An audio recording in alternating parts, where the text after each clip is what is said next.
Thank you. So my name's Ketna Mistri. I'm a social media strategist. Now, there is definitely some parallels that we can draw from everything that we've just heard to what social media is all about. So I am going to speak to you about social media strategy. Now, what I do is I enable organizations, so small startups to large Fortune 500 companies, to operate effectively on social media. I have worked across the B2B and B2C sector, so I will be able to relate to every single one of you in this room. Now, I guess what sort of, I'm going to be speaking to you today about what makes up a strong social media strategy. So that's not to be confused with social media marketing, because the two are very different, but there are components of social media marketing, and I'm just going to be able to help you look at what does a sustainable model look like for you to carry out your social media marketing. Now, how many of you here have your businesses, how many of your businesses have a social media presence? Okay, great. And how many of you have a plan? Okay, right. So that's the thing that I want to talk to you about. It is effectively a plan. Now, what makes up a strong social media strategy is, if you think about it, there's lots of things that are involved with what's incorporated within a social media strategy. So you have to start thinking about, well, what is it that you have internally? Because that's what's going to be reflected externally. So I'm going to move on to this, which is there's 7.53 billion people in this world. Half of them are on the internet. 1/3 of that 7.53 billion are on social media. But then what does that mean for businesses? Well, that means that, well, in 2019, marketers are expected to generate $39 billion in revenue, just on social media alone, no other platform. So there's a lot, and I'm sure that everyone's sitting up paying attention. They're like, yes, I want a piece of that pie. So what does that now mean? Now, before I go into the strategy, I want to talk to you about the myths and mistakes that are made out there. Social media needs demystifying. It's not a broadcasting platform. It really isn't. It's not a way for you to just use as a content repository for all the content and you just to go bleh all over your audiences. You do not need to be on every single platform. Do 2 or 3 really, really well, rather than trying to spread yourself thinly, and especially for those of you that are struggling for resources. And focus on your performance metrics, not on your vanity metrics like high number of followers or you've got great engagement. Well, what does that mean? What does that affect? How is that affecting your business? And then also, finally, social media is not free. Your brand reputation is at stake. Now, moving on to the mistakes. Failing to plan is planning to fail. So without listening to your audiences, hearing about what they have to say about you, whatever they're sort of talking about you, about what they're saying about your industry, or how they're even engaging with you. So start to think about what they have to do. And also be human. Please don't, spoiler alert, they know that there's a human operating your social media accounts. And then finally, posting the same content. Now, if you think about how social media platforms are set up, you don't use them in the same way. Think about how you use Facebook or LinkedIn or Twitter. You use them for different purposes. So why are you then taking that same piece of content and then just distributing it using whatever management platform you have across those 3 different platforms? It just doesn't make any sense, because you're all using those platforms for different purposes. So it has to be tailored to that platform. Okay, now this is a very controversial question, especially as I've just explained to you that there's $39 billion to be made. So, but if your reasons for being on social media are the ones that are in green, that's great. You understand why you need to be on social media. But if they're the ones that are in blue because your business has a serious case of FOMO, or they are just using it for a sales product, then that's not the reason why you want to be on social media. You need to revisit why. You need to understand why it is that you need to be on social media, and because that affects everything that you're going to do. It needs to be backed up with information and intent. Because, and the other thing I'd like to sort of say on that is, social media is not a magic bullet. It's not going to fix your business, but it will highlight the problems that you have. So that's something to bear in mind when you're sort of starting to work on your social media plan. Okay. Number one, start aligning your goals and your objectives. So this is what I mean about drawing the parallels to what you're doing on PR and everything else. Because you need to be able to break down how social media is going to solve your business needs. So think about what are your business objectives.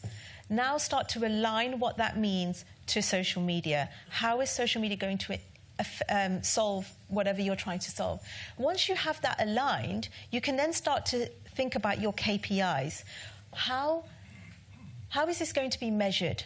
So again, start thinking about those performance metrics. Start thinking about what does that mean to everything that you have to have in place. So what's going to make your business or your CEO sit up and pay attention and start to consider social media to be a credible tool for you to be used within your mix?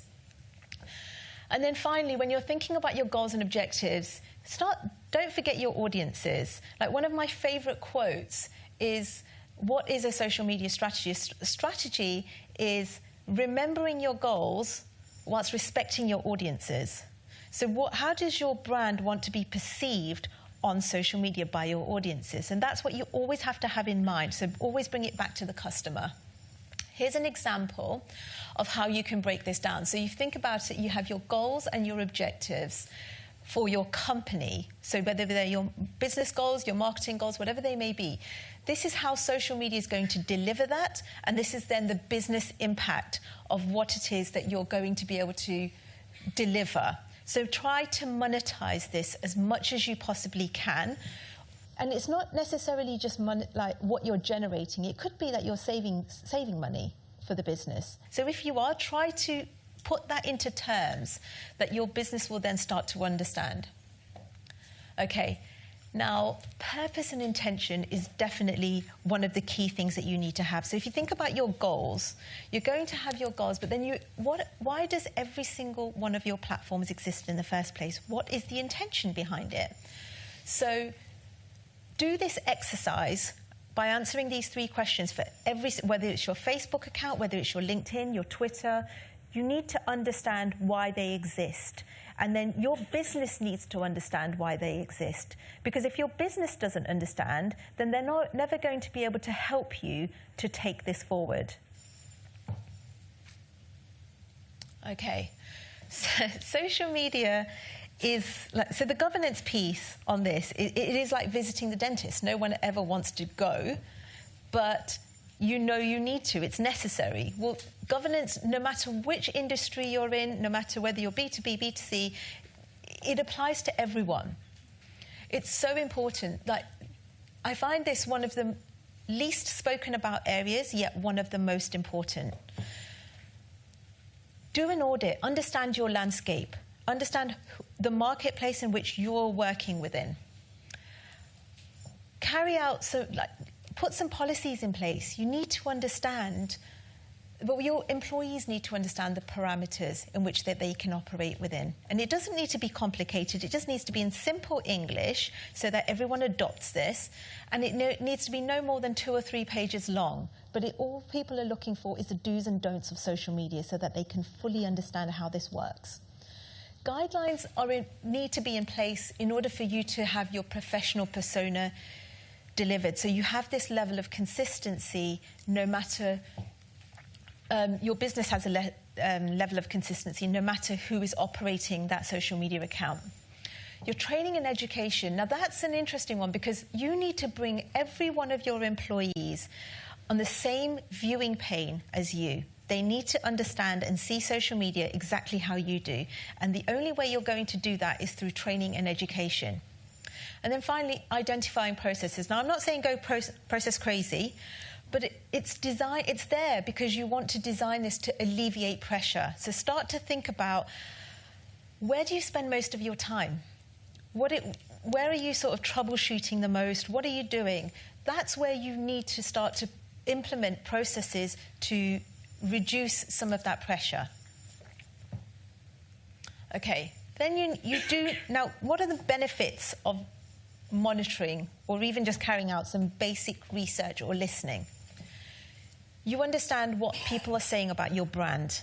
You understand what people are saying within your industry. You know who your influencers are, who your brand ambassadors are. You can potentially even find some great user-generated content.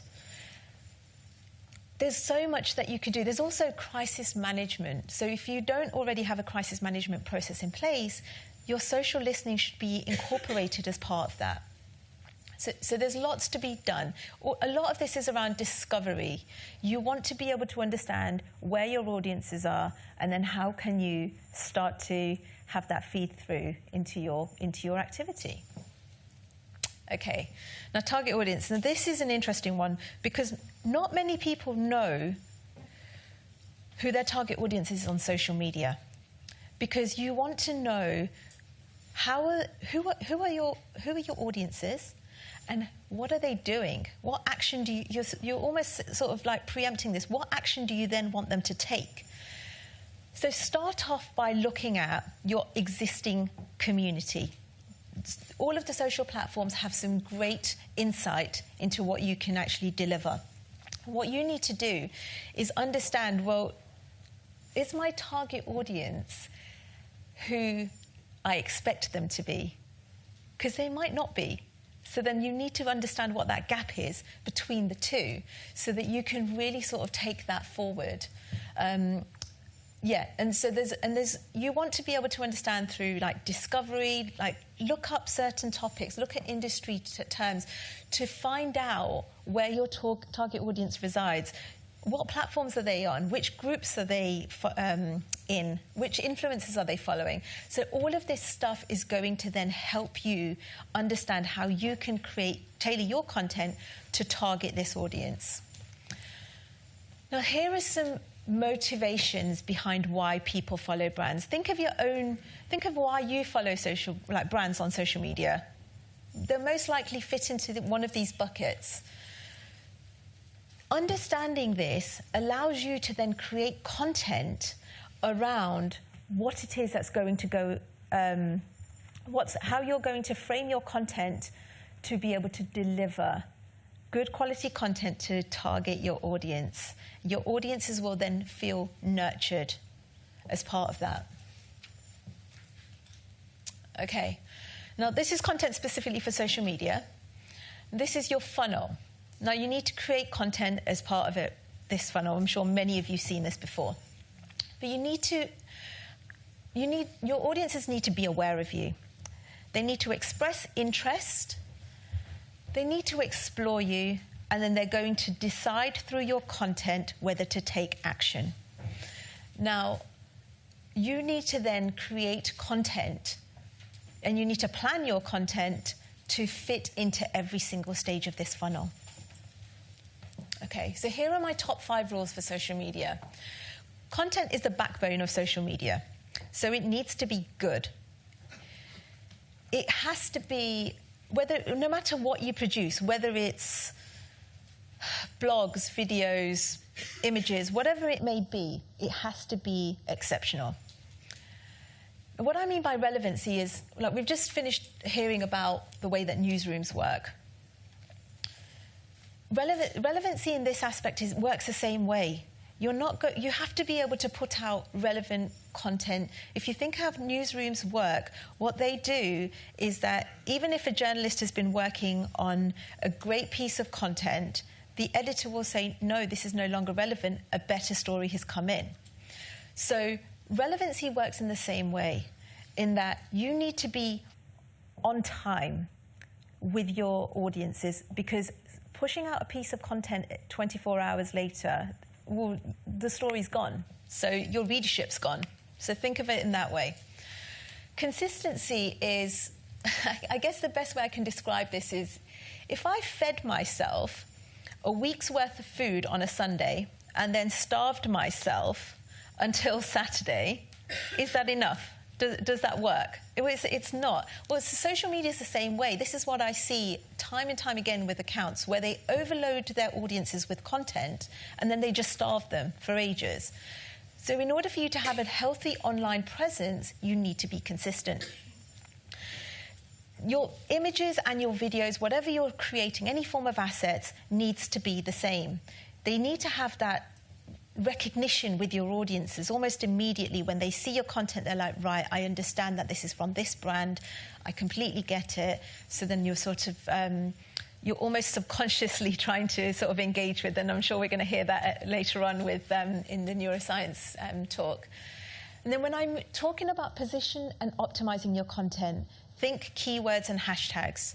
So if I'm going to, if any of your companies have produced a content piece on Brexit, how am I going to position that? So depending on what I'm saying about Brexit, because it's a large topic, I have to understand, well, is it going to be about trade?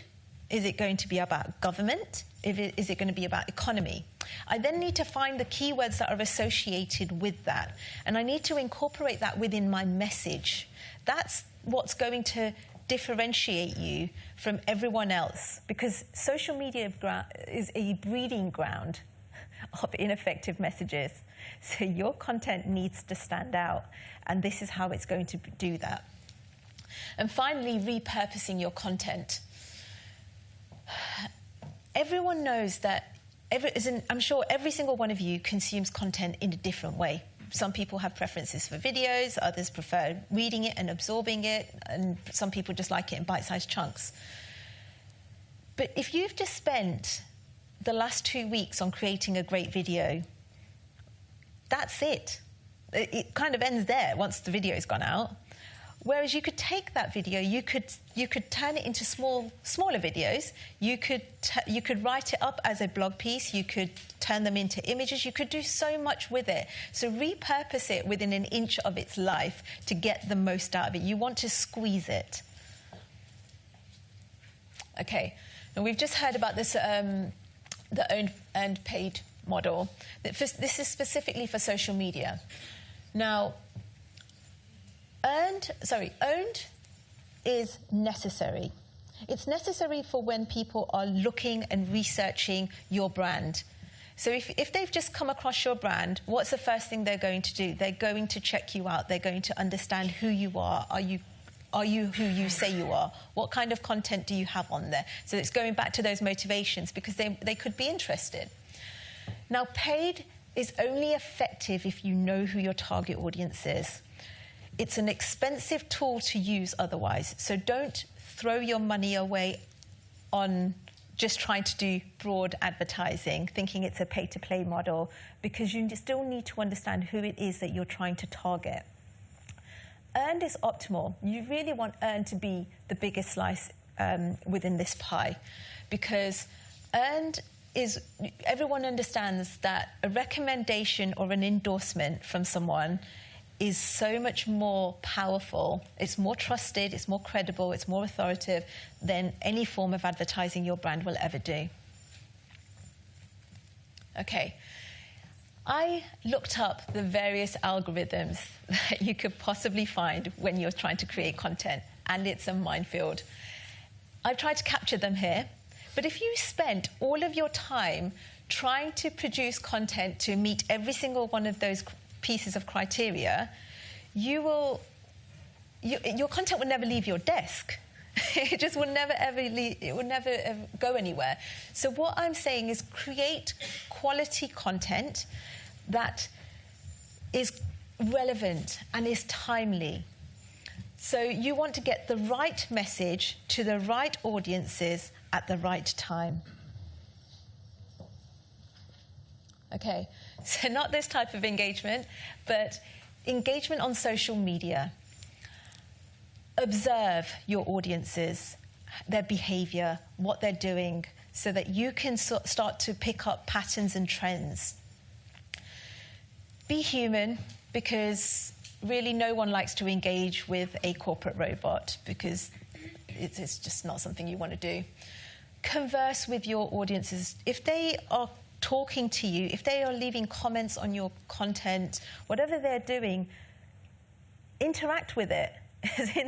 There's nothing to stop you from doing that. Don't be afraid, because they are looking for answers. Now, platforms have spent a fortune to create various features.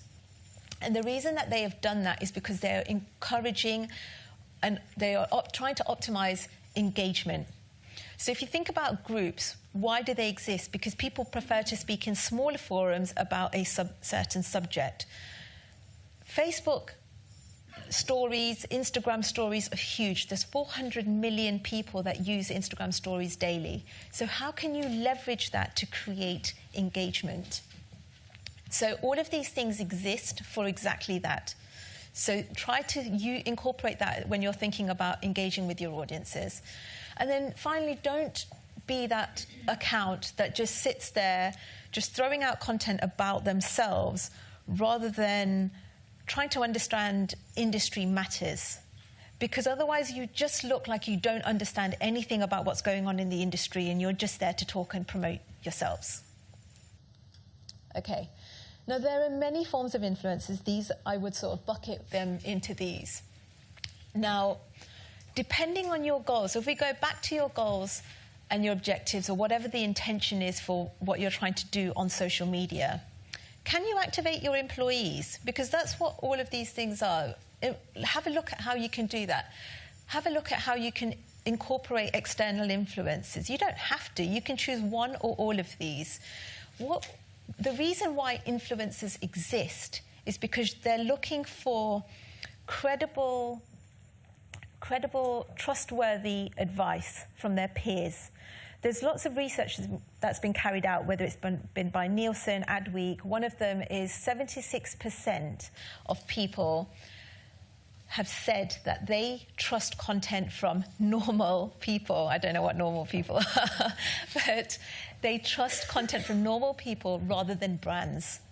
That's why people engage with influencers. But then that normal people can be your employees. They can be your sales people. So all of these things need to sort of start to be considered. But ultimately what you're trying to do with influencers is gain credible trust. Oh, okay. Now, I've listed out some technology, but firstly, what you need to start to do is evaluate the technology that you will need to have in place. So going back to your goals, what do you need to accomplish, and how does your technology facilitate that? You do need a lot of these tools in order for you to, I guess, do any form of social media. And again, this all comes back to what you're trying to accomplish. And one thing I will add on this is that think about your resources as well. So if you have ambitious business goals and ambitious social media goals, well, how are you going to fulfill that? Will one person be enough? Or do you need help? Do you need support? So maybe you kind of need to speak to some of your agencies or specialists in order for you to get that help if you don't have that in-house. Okay. What gets measured gets managed. You cannot do any form of activity without trying to measure. So benchmark all of your metrics. Think of every single metric that you want to measure, and then start to benchmark it. So go back, look back in history to understand your previous engagement performance metrics. Whatever that might be, you need to start to understand what you're trying to accomplish. You'll never understand that by just industry benchmarks. You need to understand your own personal benchmarks. Everything you're trying to do is going to give you insight so that you can get better at what you're trying to accomplish. Okay, so my final note. You need to have a goal. And I cannot stress that enough. You do need to have purpose and intention. Create parameters for your audience, for your employees to be able to operate within. Because that's going to be the key thing in order for you to scale what you're going to do. Because what you are looking to do is scale quickly and effectively. That's all you're trying to accomplish here by having a plan. Because without having a plan, you're unable to take that forward. So if you think about a strategy, yes, it gives you direction, yes, it gives you focus, but otherwise, without having a strategy, you're unable to evolve. You're unable to take this forward. The few things that I haven't mentioned here is think of your omni-channel presence. So think about how social media syncs in with everything else that you're doing on your other digital platforms and your other marketing activity. And then again, really think about your resources. Really start to understand how you're going to be able to fulfill this. This is why so many businesses are left feeling disappointed, because they're just not, they don't have the right infrastructure in place. So I hope this helps you to understand why having a strategy will make everything you do efficient and effective. Thank you.